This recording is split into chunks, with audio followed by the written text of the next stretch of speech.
নমস্কার, এরু চর্চায় সকলকে স্বাগত। এই মুহূর্তে এসএসকে এমএসকে শিক্ষকদের সামনে একটা সমস্যা দেখা দিয়েছে। সেই সমস্যাটি হচ্ছে ইপিএফ নিয়ে। ফলে ইপিএফের ঘোষণা হওয়ার পর থেকেই ৬০ শিক্ষকগণ যারা ইপিএফের আওতায় এসে পেনশনের সুবিধা পাবেন না, তারা একটি সমস্যার মধ্যে রয়েছেন। তারা ইপিএফ ফিল আপ করবেন কি না সেই নিয়েও কিন্তু একটা সমস্যা রয়েছে। কেউ কেউ বলছেন যে ইপিএফের ফর্ম ফিল আপ না করলে তাদের পোর্টাল থেকে নাম বাদ হয়ে যাবে, বেতন বন্ধ হয়ে যাবে। আর কেউ কেউ কিন্তু এই বিষয়ে তীব্র বিরোধিতা করছেন। একদম সঠিক, বিরোধিতা করাটাই স্বাভাবিক। ইপিএফ আমি নেব কি নেব না সেটা সম্পূর্ণ নির্ভর করে আমার ওপর। কেউ জোর করতে পারে না কারোর ওপরে। আর যারা ইপিএফ নেবেন স্বেচ্ছায় নেবেন, আর যারা নেবেন না তারাও স্বেচ্ছায় নেবেন না।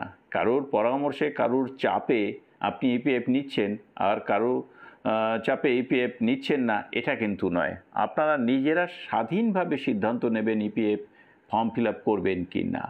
তবে হ্যাঁ, আমি আগের ভিডিওতে জানিয়ে দিয়েছি যে আপনি ইপিএফ নিতে চাইছেন না অথচ ফর্ম ফিল আপ করে ফেলেছেন, তাহলে কিন্তু অবশ্যই একটা মিশন, যেহেতু ব্লকে কাজটি হচ্ছে তাই নোডাল অফিসারের কাছে একটি জানাবেন যে আমি নিতে চাই না, আমার নাম বাদ দেওয়া হোক। একটা কপি ফরওয়ার্ড করে দেবেন দরখাস্ত লিখে, সেটি মিশনে। এইবার ৬৫তে ফেরত যাওয়া যাবে কি না? হ্যাঁ, অবশ্যই ৬৫তে ফেরত যাওয়া যাবে, এই নিয়ে কোনো দ্বন্দ্ব নেই। তো এই প্রসঙ্গে আমি শিক্ষক নেতৃত্ব মাননীয় শামসুল হক মহাশয়ের কিছু বক্তব্য শোনাবো। তার একটি কারণ, তারা গতকাল মিশনে গিয়েছিলেন এই সমস্ত বিষয় জানার জন্য যে ইপিএফ ফর্ম ফিল আপ না করলে বা ডিসিএফ ফিল আপ না করলে কি হবে, আর এখন ৬৫তে ফেরা যাবে কি না। এই প্রসঙ্গে আরও একটু বলি। কেউ কেউ বলছেন যে আমি ৬৫তে আছি, আমার বয়স খুব কম, আমি এখন ৬০-এ ফিরতে চাই। অবশ্যই তিনিও ফিরতে পারবেন, তবে সব কিছুর মূলে রয়েছে এই কোর্ট কেস। হাইকোর্ট থেকে যদি আপনি অর্ডার আনেন তাহলে ৬০ থেকে যেমন ৬৫তে ফিরতে পারবেন, আবার ৬৫ থেকে ৬০-এও ফেরা সম্ভব হবে। তো চলুন আমরা এই প্রসঙ্গে এসএসকে এমএসকের ভবিষ্যৎ, ইপিএফ এবং ৬৫তে ফেরা সব কিছু নিয়ে শামসুলবাবু কি বললেন সেটাই এখন আপনাদেরকে শোনাই। হ্যাঁ, কালকে মিশনে আমরা গিয়েছিলাম। হ্যাঁ, এখন দু একটা গ্রুপে, মানে বেশিরভাগ গ্রুপে দেখছি যারা 60 অপশনে এখনো রয়েছেন, তাদেরকে প্রত্যেকেই ইপিএফ ফর্ম ফিল আপ করতে হবে। যদি না করে তাদের মানে পোর্টাল বা হাবিজাবি কোনো জিনিস কোনোতেই নাম থাকবে না। এটা একদম ভুল কথা। আমরা কালকে মিশনে যেটা আলোচনা করে জানতে পেরেছি, তাতে ৬৫ ফিরতে কোনো বাধা আপাতত নেই।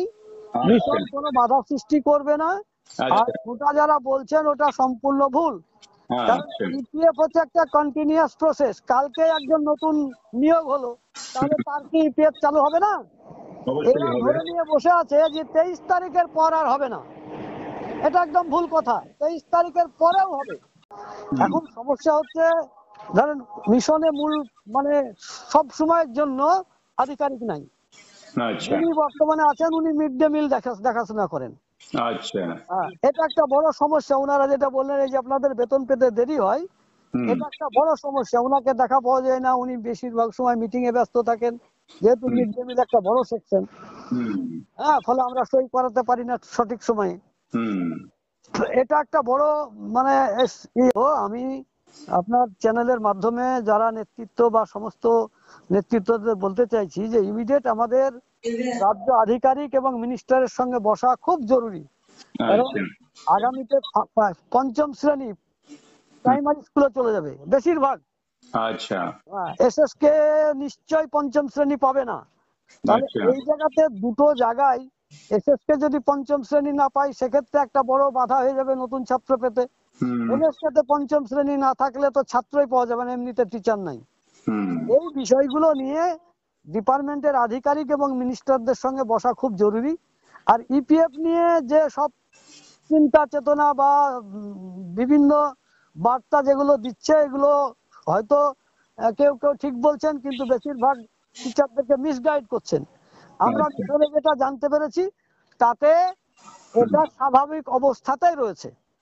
আচ্ছা, হ্যাঁ, মিশনের কাছে এটা স্বাভাবিক অবস্থা, যেমন চাইবেন যে চাইবেন 65-তে ফিরতে পারবেন। তবে ওনারা বললেন যে বারবার এইভাবে না ফিরে আপনারা বলুন, যারা ফিরতে চাইছে আর কি চাইবেন তারা একসঙ্গে এক জায়গায় হলে আমাদের পক্ষে সুবিধা হয়।